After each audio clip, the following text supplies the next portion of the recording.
It's kind of bittersweet because coming into the community, I didn't know the history, and just growing up from around the corner and not knowing that, it's a tragedy. Stefan Hanley lives in Upton, not too far from where Justice Thurgood Marshall grew up. It's also near the Justice Thurgood Marshall Amenity Center. These are the same halls Marshall walked when he was a student. The building was recently renovated and pays homage to the civil rights icon. Now there's a push to have it designated as a National Historic Site. Justice Thurgood Marshall should be to Baltimore as the Reverend Dr. Martin Luther King is to Atlanta.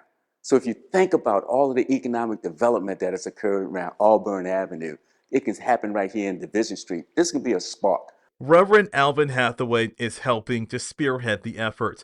Congressman Kwai Mfume, along with Senators Chris Van Hollen and Ben Cardin, introduced legislation to establish the center as a National Historic Site and integrate it into the national park system. Legislation will be introduced in the next Congress, which is the 119th Congress, and there we are certain that this will pass. And Reverend Hathaway believes if the Justice Thurgood Marshall Amenity Center becomes a National Historic Site, it will bring many benefits. You will have a national park ranger here on staff, and they will do interpretive studies of this community. The second is that this beautiful facility that you see, by being a part of the National Park Service, in perpetuity, it will be maintained that way. There's also an online petition. Hanley signed it and believes it's important to maintain this history. The 60s and the civil rights movement, I think that's important for people to understand that a lot of this happened right here.